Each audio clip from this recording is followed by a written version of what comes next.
Patrick Sébastien, bonsoir. Merci d'avoir accepté notre Salut, invitation.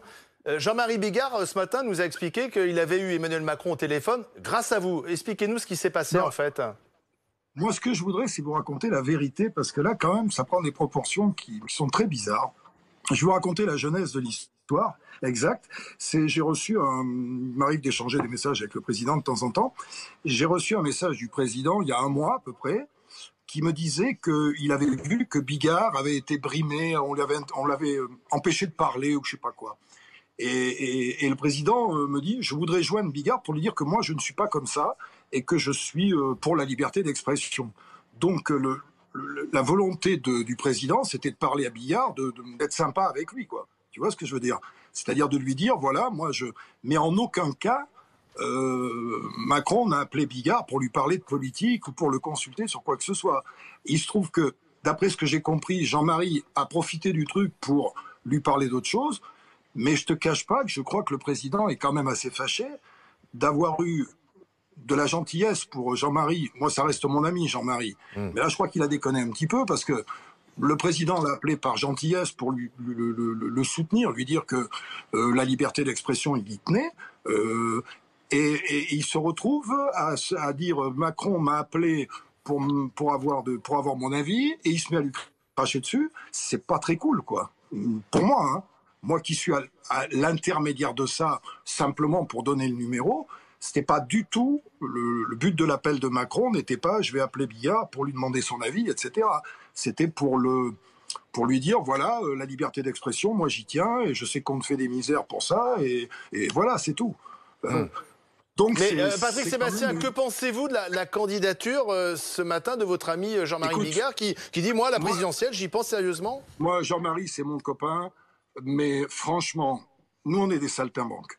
Moi, je crois qu'il faut qu'on reste en un rôle de saltimbanque. Si on veut rendre heureux les gens, c'est en faisant notre métier, c'est en les faisant rire, c'est en les amusant, c'est en leur faisant des textes. Je crois que là, il y a un problème d'ego qui me dépasse. Je pense qu'on va se retrouver avec plein de candidatures, là. Ça rime à rien, quoi. C'est pas parce que Coluche l'a fait une fois. Il y a d'autres manières pour défendre les gens, parce qu'il y a vraiment des choses à défendre. Moi, c'est pas à ça que je pense en ce moment. En ce moment, je pense à tous mes potes qui sont intermittents, qui sont musiciens, qui ont des petites boutiques et tout ça, qui mettent la clé sous la porte. Et comme je disais à votre collaborateur tout à l'heure, pendant des mois, on a vu à la télévision le chiffre des gens qui mouraient du Covid. Je sais pas si on va mettre tous les soirs, à partir de septembre, les gens qui vont se suicider parce que ça va pas. Et je pense que c'est pas en jouant tu vois, la présidence de la République, c'est loin. C'est pas le problème actuel. Le problème actuel, c'est qu'il y a des gens qui sont pas bien dans leur vie parce que ça les a plombés, ça leur a ruiné leur truc, et qu'il faut s'en occuper. Voilà. Mais je tenais vraiment à faire cette rectification parce que j'ai vu beaucoup de choses. Le président Macron n'a pas appelé Jean-Marie Bigard pour avoir son avis. Ouais. Il se trouve que Jean-Marie le lui a donné, il a bien fait, je sais que depuis longtemps, moi j'ai parlé longtemps avec Jean-Marie, moi j'aime beaucoup Jean-Marie parce que c'est un être formidable, mais quand il se met avec Campion, etc., je lui dis, Jean-Marie, c'est pas notre rôle. Oui, mais vous-même, Patrick, à un moment donné, parce que vous êtes un artiste populaire, vous aviez aussi envie de participer au débat public, je me souviens de votre initiative Le Dard, avec des propositions. C'était pas une élection, c'était pas je me présente à la présidence, c'était, et je le fais toujours d'ailleurs d'une autre manière, c'était un mouvement humaniste pour réunir des gens qui voulaient que ça change un petit peu, mais il n'était pas question de bouleverser, de renverser, d'être élu à quoi que ce soit d'ailleurs. Moi je ne me présentais à rien, et je me présenterai jamais à rien, ça m'intéresse pas ça. Par contre, chaque fois que je peux faire quelque chose, tu sais, les relations que j'ai avec le président, c'est de temps en temps de passer des messages pour lui mettre le doigt sur... là, récemment, j'ai passé un message sur les petits théâtres qui sont en train de crever. Après, ils font ce qu'ils veulent avec. Mais mon rôle, puisque j'ai la chance de pouvoir lui parler, c'est de lui dire ça. Et je sais qu'il est à l'écoute de ça. Je pense que le président a plein d'intermédiaires. C'est pas idiot, d'ailleurs, de prendre des gens dans la société qui sont des industriels, des artistes, etc., et prendre leur avis. C'est pas complètement idiot, ça. Là où je suis un peu fâché, c'est que c'était pas du tout le but de la manœuvre. Mais Patrick, est-ce que Emmanuel Macron, il en veut à Bigard? Est-ce qu'il n'a pas l'impression de se faire un peu avoir aussi? Il lui en veut un peu comme moi, parce que c'était pas du tout le truc de départ, quoi. Je lui en veux, pas méchamment. Moi, j'aime toujours Jean-Marie, on va s'appeler. Mais Emmanuel Macron vous l'a dit qu'il n'était pas content? Il n'est pas trop content, non, parce qu'il me dit comment ça se fait que j'ai appelé ce garçon pour lui faire du bien. parce que c'était pour lui dire que je le soutenais dans sa liberté d'expression et que je me retrouve à me faire insulter derrière. C'est pas très logique, ça. Parce qu'il a quand même, d'après ce que j'ai vu, Jean-Marie a quand même cassé du sucre un peu sur tout le monde. Donc c'est pas très logique, cette histoire-là. Donc Jean-Marie, moi, encore une fois, j'aime beaucoup Jean-Marie, parce que humainement, c'est un mec formidable. Mais là, je me demande s'il n'est pas en train de péter un câble. Et certains s'interrogent, est-ce que c'est le rôle finalement d'un président de la République d'appeler un humoriste, de vous appeler vous? Est-ce que le président, c'est son rôle d'être en contact avec vous, par exemple? Moi, j'ai toujours eu des relations, des contacts, que ce soit avec Hollande, que ce soit avec Chirac, avec ces gens-là. Ils m'appellent pas tous les jours, on n'est pas intime, on se voit pas. Il y a des gens qui sont très intimes. Moi, je suis pas intime avec lui. On a dû se rencontrer 3 fois. Mais je trouve que c'est pas idiot pour un président, quel qu'il soit, de prendre l'avis de gens de milieux sociaux différents et de ne demander l'avis que des hauts fonctionnaires. C'est très bien d'écouter Raoult, d'écouter un tel et un tel. Après, ils en font ce qu'ils en veulent. Mais on ne peut pas leur reprocher de prendre plusieurs avis. De toute façon, le décideur à la fin, c'est lui, c'est pas les autres. Et moi, il y a des messages que j'ai peut-être envoyés qui n'ont eu aucune importance. Et puis peut-être d'autres. Quel genre de message vous envoyez? Qui ont eu peut-être une importance. Je te dis, chaque fois que j'ai l'occasion de défendre, mais en tout anonymat, tu vois ce que je veux dire, ceux qui sont pas bien, qui sont autour de moi, j'essaie de le faire, j'essaie d'être un transmetteur de messages, c'est tout. Ça s'arrête là, notre mission. Quand on a la chance de pouvoir parler à quelqu'un, après ce que la personne en fait, ça m'est arrivé avec Chirac, ça m'est arrivé avec Hollande parce que j'ai la chance de les connaître. Après, je ne suis pour rien dans les décisions. Je me contente de signaler pendant les gilets jaunes. Patrick, on vous voit plus. Je crois que vous avez malencontreusement appuyé sur pause. Non, moi j'ai rien appuyé du tout. Je crois que c'est quelqu'un qui m'a envoyé un message. Attends, je vais essayer de choper. Ah voilà, c'est bon. Là, c'est bon. Non, ça va être bon. Voilà. J'ai les messages que j'envoie, que ce soit au président ou à n'importe qui, moi c'est toujours la même chose. Moi je défendrai toujours, tu le sais, les gens qui sont dans la merde. Et je vais te dire, je n'envoie jamais des messages à ces gens-là pour moi.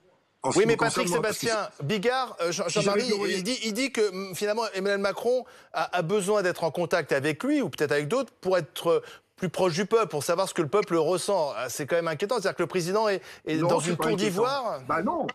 Mais non, puisque la plupart des gens que je croise te disent que les politiques sont trop loin des réalités des gens. Donc c'est pas idiot de prendre l'avis de tout le monde, de prendre l'avis d'un fermier, de prendre l'avis d'un intermittent. Moi je trouve que c'est pas imbécile. D'ailleurs, je pense que les gens du gouvernement devraient un petit peu plus le faire. Moi j'ai regardé cette crise comme vous, il y a un moment on devrait un petit peu plus écouter un petit peu tout le monde. Après ce que tu en fais, c'est toi qui décides de ce que tu en fais, mais c'est pas un crime d'écouter les uns et les autres, et c'est surtout pas un signe de faiblesse. Tu vois ce que je veux dire? Patrick Sébastien, restez avec nous parce que autour de la table, tout le monde vous a écouté. Tout le monde vous a écouté. David Doucan, vous avez entendu Patrick qui dit finalement c'est pas notre place, nous humoristes, artistes, on est là pour faire rêver les gens, pour les divertir, et il faut pas mélanger les genres. Oui, mais on est encore libre de se présenter à la présidentielle. Oui. Donc moi je suis pas du tout dans une logique de dire c'est la place de l'un, c'est pas la place de l'autre. Si quelqu'un se sent la destinée, l'envie, la nécessité d'être candidat à l'élection présidentielle et qu'il entre dans les critères prévus par la Constitution, il peut se présenter. Ce qui est intéressant, c'est de voir est-ce que quelqu'un comme Jean-Marie Bigard fait écho à une demande, à une colère aussi peut-être dans le pays. C'est cette question-là qu'il faut se poser. Jean-Marie Bigard, qu'est-ce qu'il incarne ? Est-ce que il n'a pas fait toute sa carrière aussi sur ça, sur ce mépris supposé des élites vis-à-vis de toute une partie de nos concitoyens qui n'ont pas à être méprisés? Et donc, moi, je veux dire, depuis que Donald Trump a été élu président des États-Unis d'Amérique, j'ai pris l'habitude de ne plus jamais ne pas considérer, de ne plus jamais, en tout cas, dédaigner une candidature ou une perspective politique qui ne viendrait pas du sérail.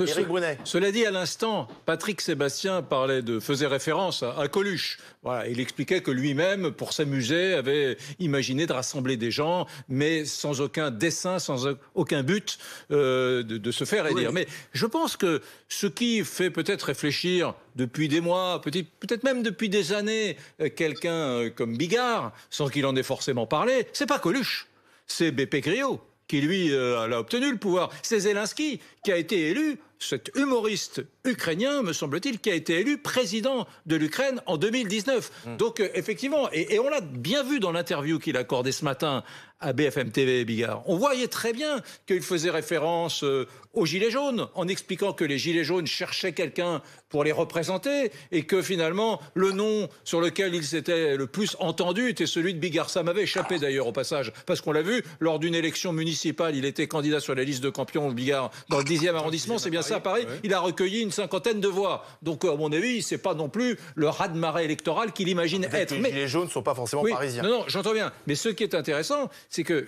il s'est défini ce matin comme celui qui représentait le plus les Gilets jaunes. Donc on voit que l'ambition de Bigard, c'est pas de se marrer, de s'amuser, c'est vraiment de convoiter le scénario, de jouer un rôle lors de la prochaine présidentielle. Patrick Sébastien, vous écoutiez, vous vouliez réagir ? Écoute, oui, Coluche, c'était complètement autre chose.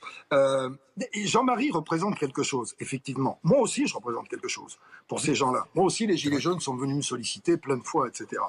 On représente toutes les choses contre lesquelles on se bat depuis des années, c'est ce mépris élitiste. Mais le professeur Raoult en fait partie de ces gens méprisés aussi. Alors justement, tiens Patrick, le professeur Raoult, parce que je vous ai vu l'imiter. C'est vrai qu'il y a une petite ressemblance dans des vidéos, mais c'est parce que vous avez de la sympathie, il vous intéresse Didier Raoult ? C'était une plaisanterie. Non, c'était pour déconner que je l'ai fait, mais bien sûr j'ai de la sympathie pour lui. Évidemment que j'ai de la sympathie pour lui. Moi j'aurai toujours de la sympathie, comme Bigard en a, pour tous les gens qui sont un peu dans la marge et qui sont un peu rebelles. Ça ne veut pas dire qu'il faut s'emballer. Ça ne veut pas dire qu'il faut foutre le bordel systématiquement. Mais il y a un tel besoin, il y a une telle cassure entre les fameuses élites, entre parenthèses. Moi, j'en suis la première victime. Pourquoi tu crois que je me suis fait virer de la télé ? C'est parce que je ne corresponds pas à ces codes. Donc je suis un des premiers concernés, moi, dans tout ça. Il se trouve qu'il y a une partie du peuple qui n'est pas représentée, qui n'a pas la parole. Quand il y a des mecs qui se dressent et qui veulent prendre la parole pour eux, effectivement, ça commence à foutre un peu le bordel. Et quand vous avez Emmanuel Macron en ligne, Patrick Sébastien, est-ce qu'il en a conscience de ça ? Bien sûr qu'il en a conscience. Bien sûr qu'il en a conscience. Je ne pense pas que ça lui fasse peur. Tu sais, tout ça, c'est très compliqué. Tout ça, c'est très compliqué. Il ne faut quand même pas oublier qu'il y a une loi qui domine tout aujourd'hui, c'est la loi de la finance. Et nous, on ne les a pas, les sous. Nous, les clowns, les saltimbanques. Et je pense que c'est eux qui commandent. Donc, on est les porte-parole de quelque chose. Moi, je l'ai toujours été, porte-parole. Jean-Marie aussi. Il y a plein d'autres personnes qui peuvent être porte-parole. Maintenant, là-dedans, il faut savoir où se situent les égos de chacun. Et quand les égos commencent à prendre le pas sur les convictions, ça commence à être un peu dangereux. Je ne parle pas pour Jean-Marie, hein, mais c'est des choses dont il faut se méfier. Voilà. Être l'interprète des gens, oui, les gens ont besoin d'interprètes pour leur colère. Parce qu'il y a plein de choses. Ce confinement, moi, je l'ai suivi de loin, comme vous étiez dedans. Mais ils ne comprennent pas, les gens. Ouais. Ils disent, on nous prend pour des cons. Moi, c'est ce que j'entends. Ici, on nous prend pour des cons. On ne comprend pas. Il y a plein de choses qu'on ne comprend pas. On nous traite comme des gamins. On nous traite comme des gosses. Tu sais, il y a des gens qui picolent au volant. C'est pas bien. Mais tous les Français ne picolent pas au volant. Et pour ce Covid, on a l'impression qu'on parlait qu'à des gens qui faisaient des conneries, qui étaient capables de sortir, de se toucher, etc. C'est pas des imbéciles. Le vrai problème, et ça rejoint Bigard, pourquoi il y a une représentation comme ça, c'est qu'il y a des gens qui ont décidé, une certaine couche dominante a décidé que les autres étaient des cons. Et c'est pas le cas. Voilà. Et tant qu'on continuera à penser en haut que les autres sont des cons, eh ben, il y aura des gens qui vont dire, mais attendez, on n'est pas plus cons que vous. Tu sais, il y a un communiste italien qui parlait de l'intelligence du peuple. Le peuple a une intelligence. Le peuple, il a une intelligence, mais on ne s'en sert pas.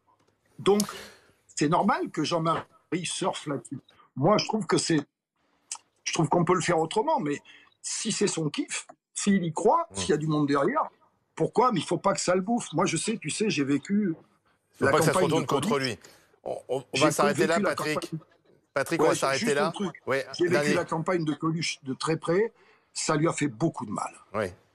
Beaucoup de mal. Moi, je ne me mettrai jamais là-dedans parce que je tiens à ma famille et je tiens à ce que mes proches vivent tranquillement.